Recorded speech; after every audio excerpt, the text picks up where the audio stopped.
자, 시작하겠습니다. 자, 우리가 지난 시간에 3일 패션의 수동 결산과 자동 결산을 했습니다. 여러분 교재 242페이지는 수행과제 풀이입니다. 우리가 수동 결산했던 수행 1번. 요 분계 기억나실 거고요. 12월 31일 일반 전표의 1번에다가 이러한 분계 4만 원짜리 분계를 이렇게 했습니다. 그리고 자동 결산을 하기 위해서 우리가 이 결산자료 입력이라는 것을 실행해 가지고 각각의 이런 데이터들을 준비해서 지금 이 그림이 244페이지에 있는 그림이죠. 네, 이 그림이 기말상품 재고액 여기다 2천만 원 입력했고요. 감가상각비의 건물 차량 운반구 비품은 우리가 여기서 기능 모음 눌러가지고 감가상각비 반영이라는 걸 이용했고요. 월별 감가상각비 계산을 우리가 저장을 안 해놓으신 분은 여기다 수동으로 입력해 주면 돼요. 숫자를 파악해서. 그 다음에 대손상각 2개 미리 준비해 가지고 외상매출금에 대한 거 받으름에 대한 거에다 입력을 했습니다. 그리고 마지막으로 법인세 미지급 세금 정리할 거 300만 원 여기다 입력한 다음에 위에서 전표 추가를 눌렀습니다. 네. 그러면은 일반 전표에 가보면은 이와 같이 전표가 생성되어 있는 것을 확인할 수가 있습니다. 자, 그런데 이 넘어온 전표가 틀렸다. 예, 우리가 아까 결산자료 입력이라는 게 결국에 내용을 보니까 매출액부터 당기순이익까지 손익계산서 구조로 쭉 되어 있단 말이에요.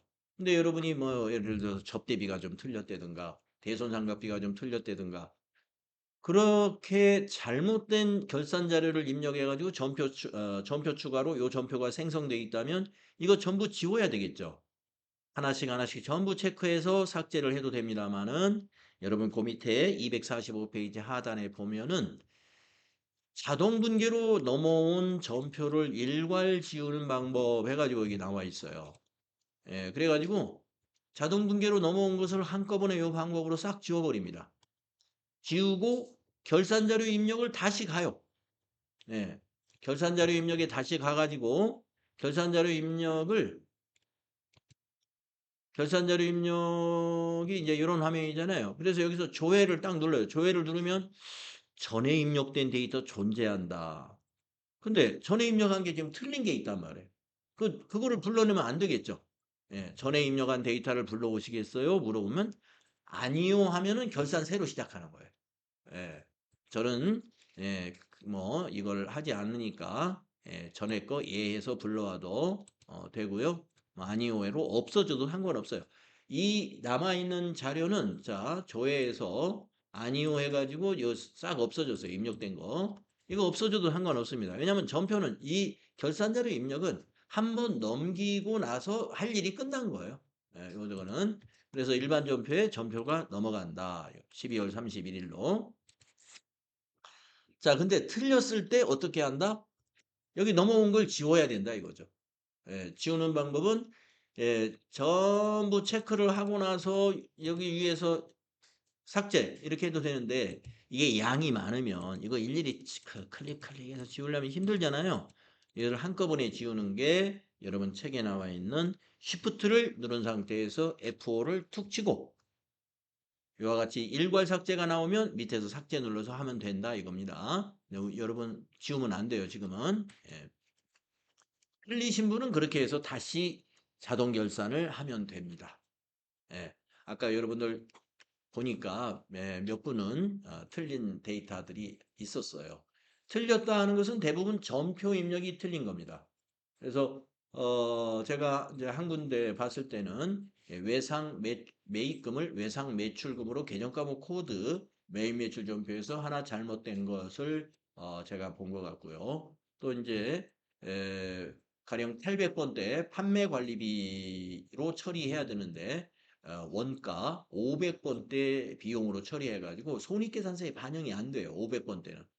500번대 비용은 이곳으로 갑니다. 제조원가 명세서. 제조원가 명세서에 지금 들어가서 봤을 때 아무것도 없어야 돼요. 예, 제조원가 명세서에 어, 제조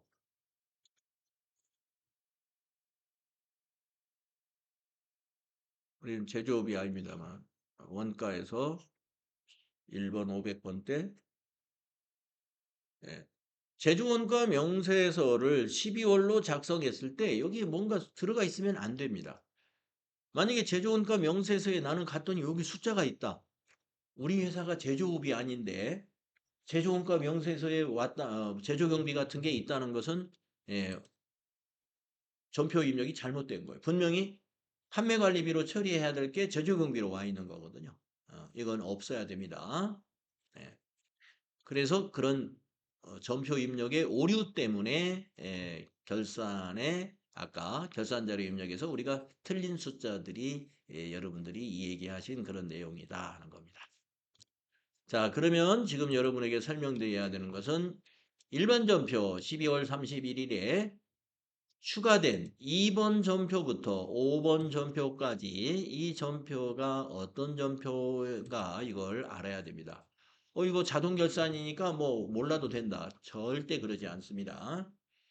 자, 우리가 이 회계 공부는요, 자동 결산된 전표를 이해하는 것을 우리가 꼭 해내야 됩니다. 자, 2번 전표 보겠습니다. 이게 뭐냐? 아까 우리가 기말 상품 재고액 2천만 원을 입력해가지고 상품 매출원가가 4,350만 원으로 숫자가 바뀌는 거 보셨죠? 예, 그것이 바로 이렇게 만들어졌습니다. 차변의 상품 매출원가, 대변의 상품. 이걸 가리켜서 우리가 매출원가 대체분계라고 그래요. 상품 매출원가 대체분계. 이 분계는 언제 한 번 해요? 결산 때 한 번 결산 때 한 번. 자, 그리고 구분의 결차, 결대로 나오는 것은요. 차변, 대변과 같은 겁니다. 결차도 차변이고 결대는 대변이에요. 그러면 왜 앞에 결이 붙은 건 뭐냐? 자동 결산에서 넘어왔다. 이걸 눈으로 확인하기 좋게끔 했고요. 역할은 차변, 대변과 같은 역할을 합니다. 자, 그래서 상품 매출원가 산출 절차 과정도 여러분 아셔야 돼요. 상품 매출원가는 어떻게 구해진다고요? 기초상품 재고액 플러스 단기상품 매입액 마이너스 기말상품 재고액으로 언제 한 번 해요? 기말에 한 번 계산한다.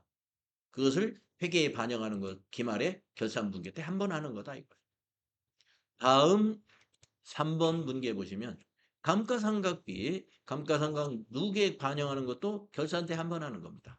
그래서 우리가 차변의 감가상각비는 판매관리비이기 때문에 계정과목 하나로 6,688,965 이렇게 반영이 되어 있어요. 그런데 대변의 감가상각 누계액은 203, 209, 213 이렇게 나눠져 있습니다. 203은 건물에 대한 차감 계정인 감가상각 누계액. 209는 차량 운반구에 대한 차감 계정인 감가상각 누계액. 213은 비품에 대한 차감 계정인 감가상각 누계액인 거죠.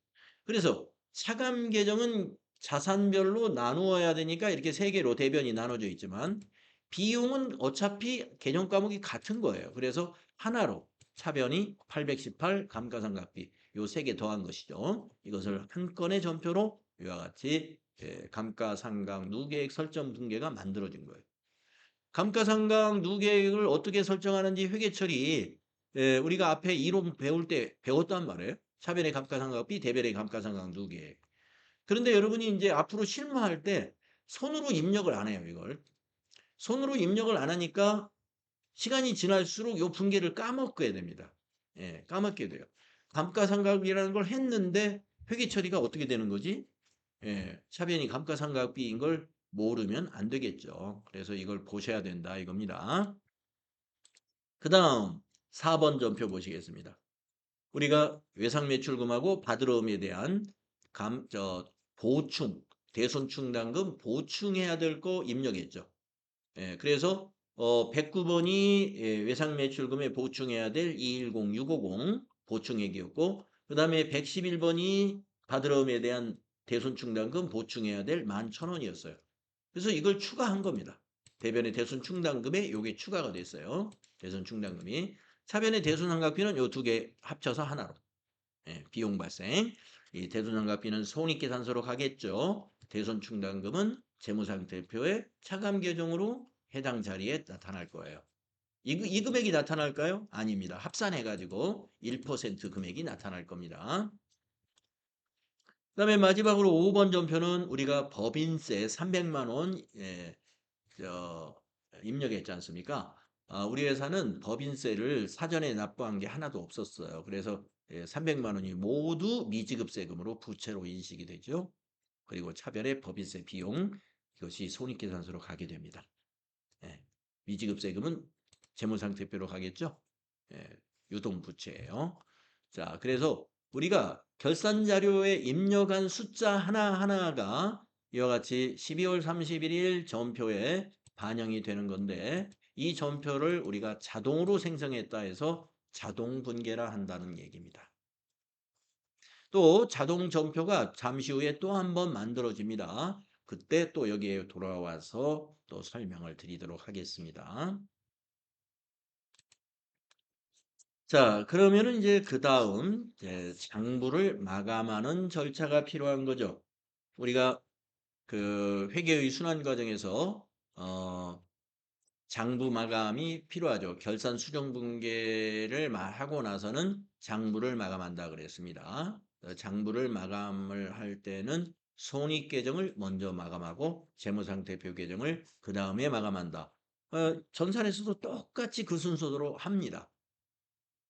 자, 그런데 장부를 마감하기 전에 우리가 입력한 전표에 또 오류가 없는지 또 한 번 체크해요. 그래서 데이터 체크라는 것을 할 거고요.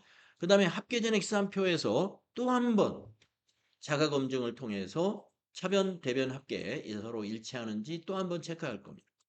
그리고 나서 아까 말씀드린 손익 계산서 계정인 수익과 비용을 마감을 할 거예요. 수익과 비용을 마감할 때는 어느 메뉴에 들어가서 하느냐면 이익잉여금 처분계산서에서 할 겁니다. 이익잉여금 처분계산서를 작성할 때는 아니오로 우리가 작성을 하게 될 거고요. 작성한 다음에 위에 보면은 전표 추가라는 단추가 있어요. 이 전표 추가가 바로 수익과 비용을 임시계정인 손익계정으로 대체시키는 그러면서 수익과 비용이 제로가 되는 그 절차가 되겠습니다.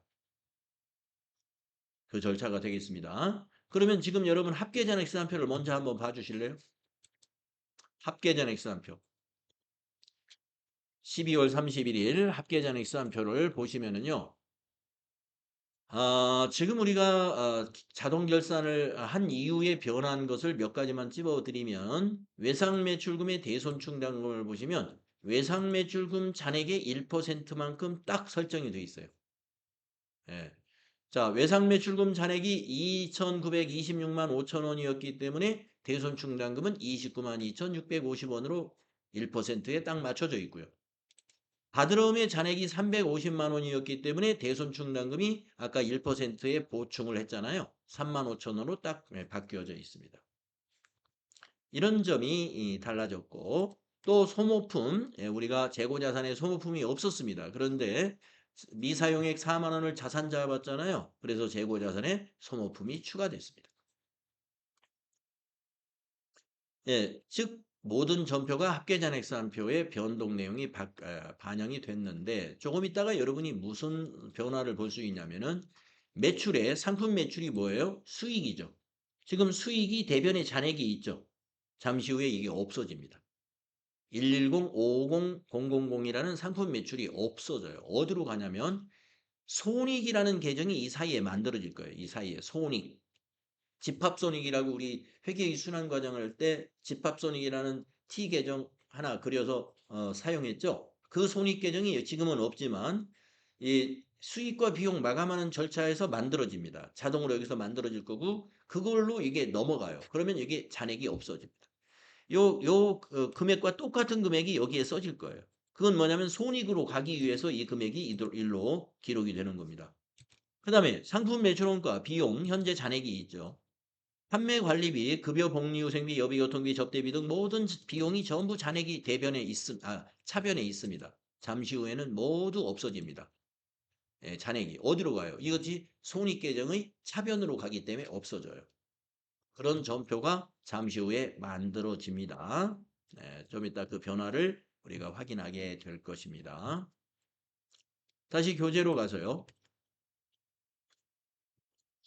네네.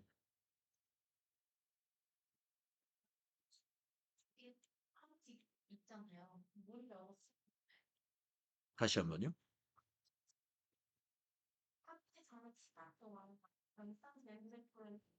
아, 네.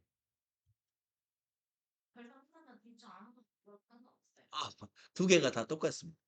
예, 예, 지금 여기에 있는 메뉴와 여기에 있는 메뉴에 차이가 있느냐 이 질문인데 똑같은 메뉴입니다. 어느 걸 보더라도 결과는 항상 같습니다. 네, 좋은 질문이었고요. 그래서 지금 말씀드린 우리가 조금 이따 이익잉여금 처분계산서에서 전표 추가를 누른다고 하면은 우리가 이론 회계의 순환과정 이론 공부할 때 여러분 수익 계정을 어디로 옮겼어요? 손익 계정의 대변으로 옮겼잖아요. 수익 계정의 대변으로. 그다음에 비용 계정을 어디로 옮겼어요? 손익 계정의 차변으로 옮겼잖아요. 예. 그 전표가 이제 만들어집니다 하는 얘기예요. 그 다음에 손익계정의 잔액이 뭐예요? 당기순이익인데 이것을 자본으로 옮기죠. 자본의 무슨 계정으로요? 미처분 이익여금 계정으로 손익계정의 잔액을 또 대체시키잖아요.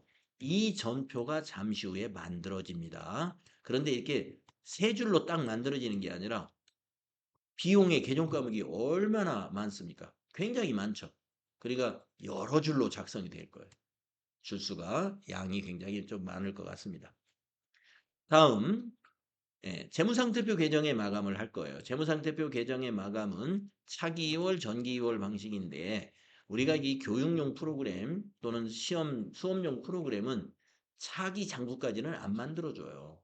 그래서 우리가 이런 메뉴로 가서 마감 후 2월이라는 메뉴가 있다 하는 것까지만 보시고요. 실제로 2월은 일어나지는 않습니다. 그런데 실무 버전에서는요.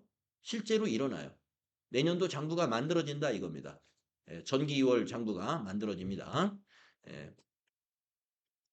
자, 그러면 이제 수행과제 차례대로 해보겠습니다. 247페이지 1번 데이터 체크를 해서 오류 체크를 수행하시오 그랬어요. 자, 혹시 오류 있으시면 말씀하세요. 자, 다 같이 여러분들 여기 데이터 관리 들어가셔가지고요. 데이터 체크 여기 있습니다. 네. 그 메뉴를 클릭하십시오.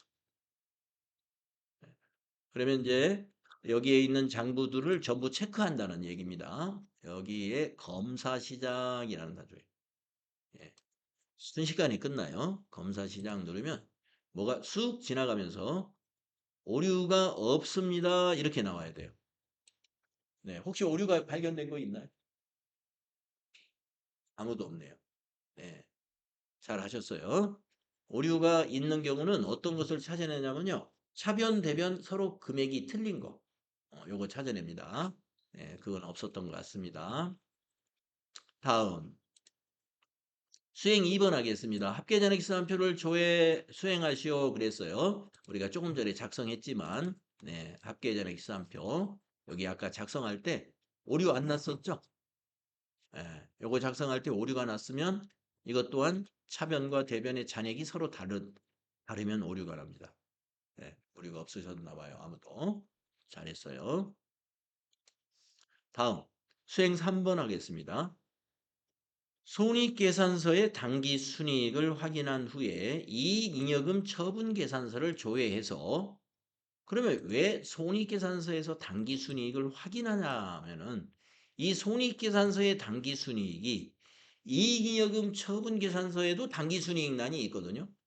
글로 제대로 넘어가야 됩니다. 그래서 먼저 손익계산서를 먼저 확인하는 거예요. 예. 자, 그래서 이익여금 처분계산서에서 제대로 넘어왔는지 확인한 다음에 전표 추가를 누르는데 이 전표 추가의 역할은 아까 말씀드린 손익 대체 회계처리입니다. 손익 대체라는 건 뭐냐면은 수익과 비용을 손익 계정으로 옮기는 절차를 말하는 거예요. 자, 그러면 손익 계산서를 먼저 작성하겠습니다. 자, 손익계산서 12월 달로 딱 작성을 해보세요. 자, 매출원가 넘어왔어야 돼요. 4,350만 원. 예.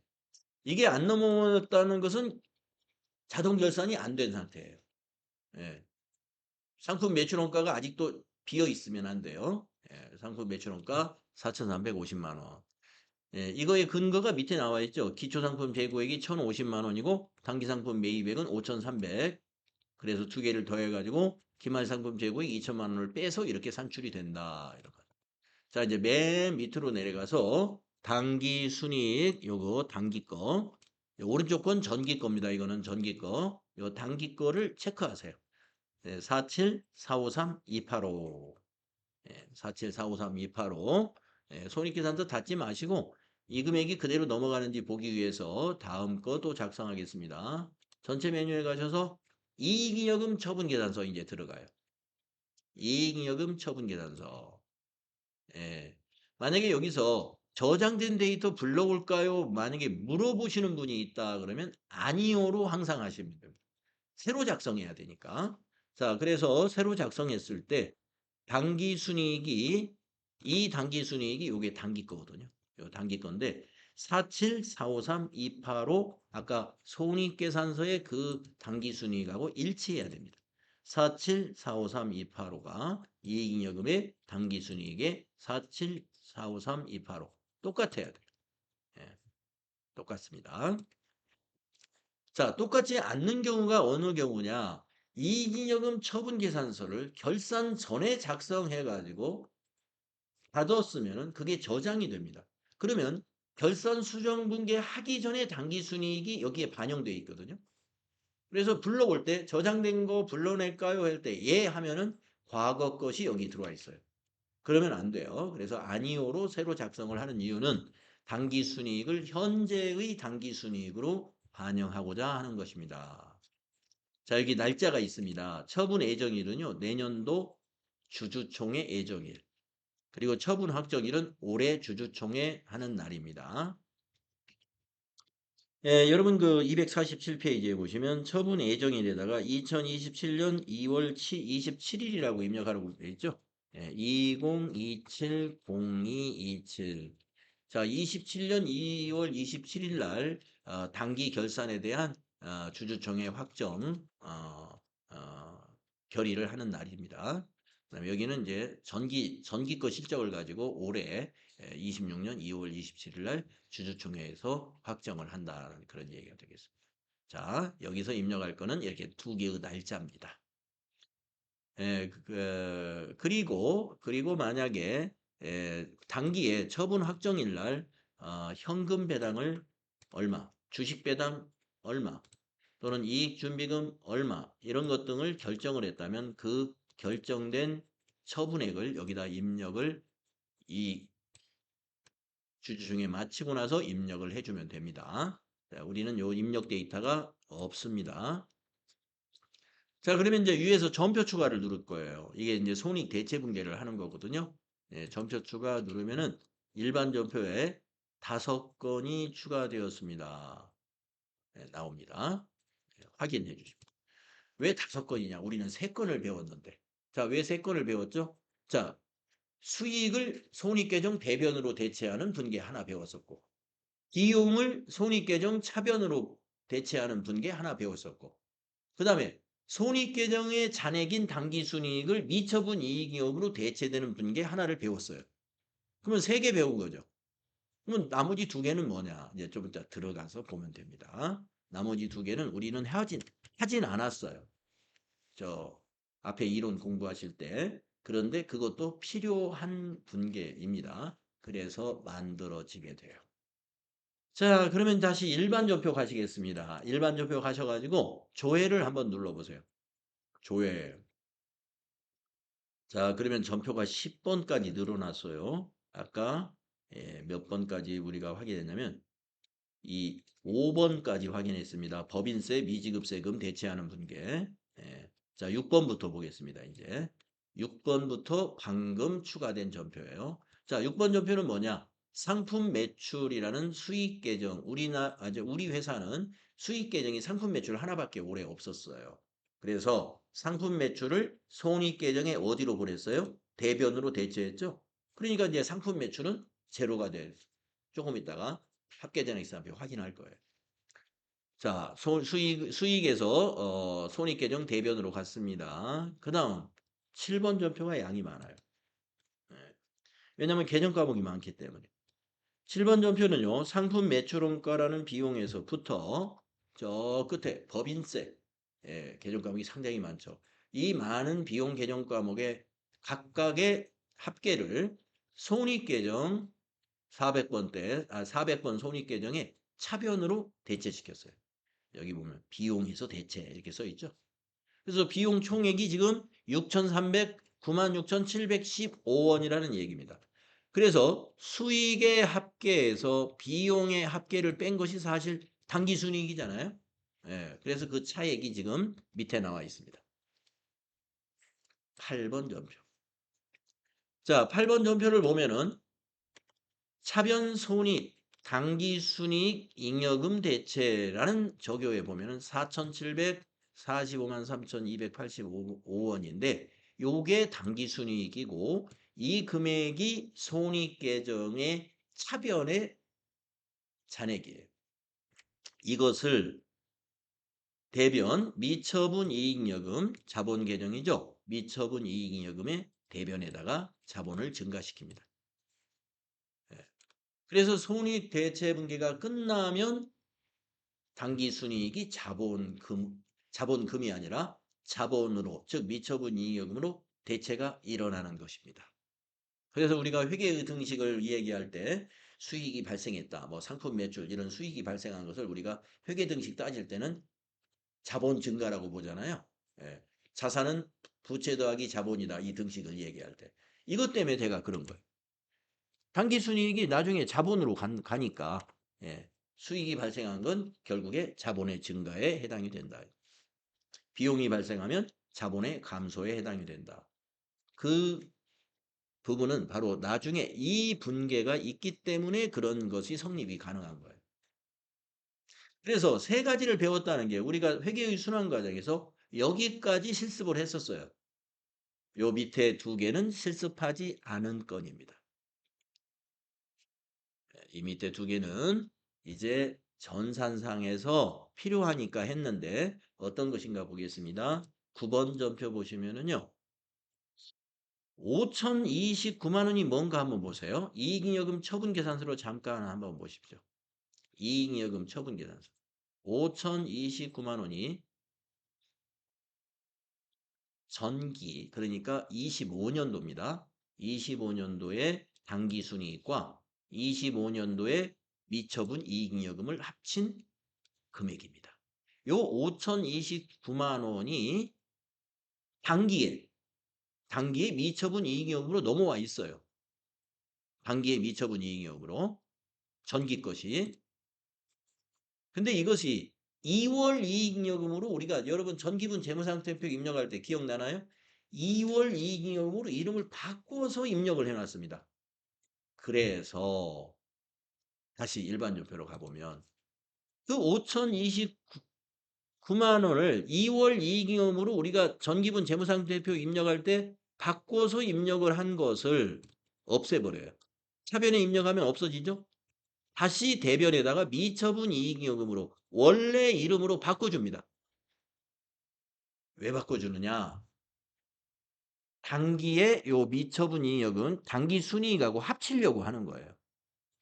단기 순이익이 미처분 이익여금으로 갔잖아요. 그러면 전기에 넘어온 2월 이익여금 이번 주주총회에서 하나도 처분한 게 없었죠.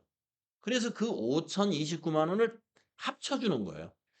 그래서 더해주는 절차 때문에 이와 같이 2월 이익여금을 미처분 이익여금으로 바꿔주면 이것과 이것이 같은 대변에 가니까 이게 더해지겠죠. 이게 더해졌어요. 그래서 9,774만 3,285원이 됐습니다. 그런데 그걸 합쳐가지고 또 이름을 또 바꿔줘요. 뭘로 바꿔줬어요? 2월 이익잉여금으로 또 바꿔줬습니다. 이거는 우리가 수동으로 입력할 때는 우리가 2월 이익이익하고 전기분 재무상태표 입력할 때 입력을 했잖아요. 근데 이거는 우리가 올해 이제 자동으로 했잖아요. 그래서 내년도 장부에 만들어질 때는 2월 이익이익으로 자동으로 대체가 일어나는 거예요. 이 분계 때문에. 예, 이 분계 때문에. 예, 그래서 2월 작업을 하기 위한 절차이다. 예, 요게. 요 두 개는 2월 작업 때문에 그래요. 2월 작업 때문에. 그래서 이게 자동으로. 우리가 챙겨서 2월을 안 시켜도 이렇게 2월 이익잉여금으로 2027년도 전기분 재무상태표에는 2월 이익잉여금으로 바뀌어서 입력이 되게 됩니다. 네. 그래서 요거는 그렇게 이해하시면 되고, 이거 여기까지는 우리가 회계의 순환 과정에서 실습을 했던 그런 분계인 것입니다. 자, 그래서 우리가 예상한 대로 회계 처리가 지금 이 세무회계 프로그램에서 똑같이 구현이 되고 있어요. 네. 전산 프로그램이 그렇게 프로그램이 짜져 있어요. 과거에 우리 부기. 네, 여기서 이제 부기로 공부하신 분도 제가 면접 때 들은 것 같아요. 그 부기하고 똑같은 거예요. 예, 그 부기가 프로그램으로 바뀌어서 전산회계 프로그램 시스템으로 바뀌어서 지금 이렇게 쉽게 만들어지고 있는 것입니다. 네. 옛날에는 이걸 다 수기로 했다는 것이죠. 자, 그러면은 마지막으로 이제 재무상태표를 2월 시키는 작업, 마감 후 2월을 한번 해보도록 하겠습니다. 이제 마감 후 2월은 실제로는 안 돼요. 그래서 메뉴를 한번 가서 실행을 한번 해보겠습니다. 마감 후 2월이라는 메뉴는요. 여기 데이터 관리에서 맨 마지막에 있는 요 메뉴입니다. 클릭을 해볼까요? 마감 후 2월.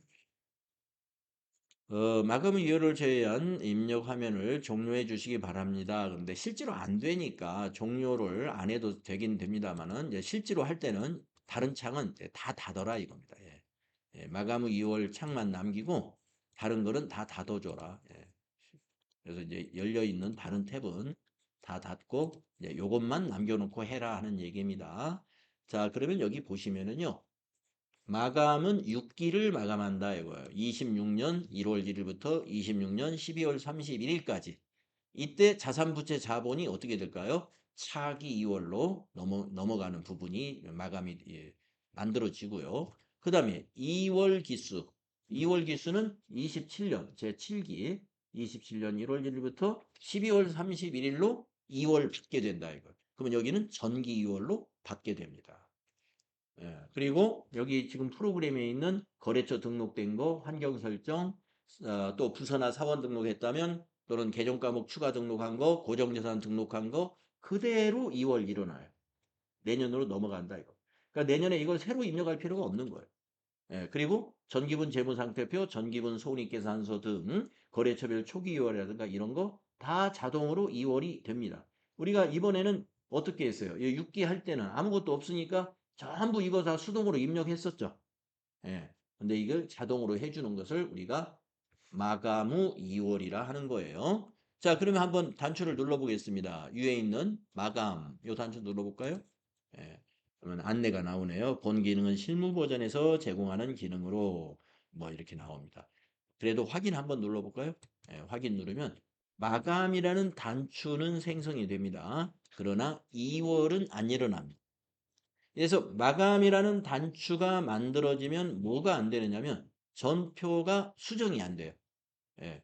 그러면 전표를 수정할 일이 난 있는데 정말로 그럴 때는 이 메뉴로 다시 와가지고 마감 후 2월에 와서 요거 누르면 마감 단추가 없어집니다. 마감 취소 누르면 누를 일은 없겠지만 일단 마감 상태로 이렇게 가게 됩니다. 네. 여기까지가 우리가 지금 더 좋은 스마트 A라는 회계 세무회계 프로그램을 가지고 환경 설정, 기초정보 관리부터 전표 입력, 일반 전표와 매일 매출 전표의 입력, 그 다음에 재장부의 조회, 그리고 결산 처리, 그리고 장부의 마감을 해본 거예요. 여러분 합계전 X3표 보고 좀 쉬는 시간 가질게요. 쉬는 시간이 아직 안 됐네. 합계전 X 네? 아, 그래요? 피곤해요? 네. 네네. 합계전 X한표 한번 보실까요? 합계전 X한표 12월 31일. 제가 보여드릴 게 있어요. 합계전 X한표에서 제가 뭐라고 그랬어요? 손익계정이 여기 생길 것이다 그랬잖아요. 예. 예, 매출, 상품 매출 위에 손익 생겼잖아요. 아까는 없었어요. 근데 손익이 잔액도 없고 사변 대변 똑같이 만들어져 요 그렇게 될 수밖에 없죠. 왜냐? 손익계정이 잔액을 미처분 이익위험으로 보내버렸잖아요. 그러니까 손익계정은 그냥 이렇게 예, 마치 그 뭐 유령처럼 예, 그 없어진 상태예요. 흔적이 없어요. 예, 차변 대변 똑같이 예, 이렇게 잔액 없이 합계만 나와 있습니다. 자, 상품 매출 잔액 없어졌죠. 왜 없어졌어요? 대변에 있는 잔액을 차변에 기입하면서 손익계정 대변으로 보내버렸잖아요. 예, 상품 매출 차변, 손익 대변 하니까 없어지는 거죠. 매출원가 잔액 없죠. 예, 왜 없어졌어요? 이 손익계정의 차변으로 대체하기 위해서 매출원가 대변에 기입하고 차변에 손익했던 거예요. 그래서 매출원가가 없어진 거예요. 잔액이 없어졌다 이거죠. 급여도 마찬가지죠. 급여 700만 원 잔액 없어졌죠. 왜 없어졌어요? 대변에 급여 700만 원, 차변에 손익 700만 원 하니까 급여가 잔액이 없어진 거예요. 그래서 모든 비용이 손익계정의 차변 110, 550, 000 안에 들어있는 겁니다.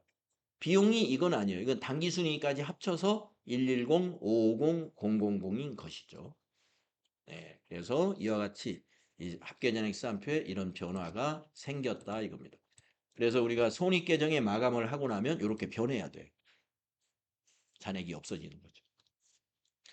그렇지만 자산과 부채는 잔액을 그대로 내년으로 가져가야 되니까 필요한 잔액이 그대로 남아 있어야 되죠. 네.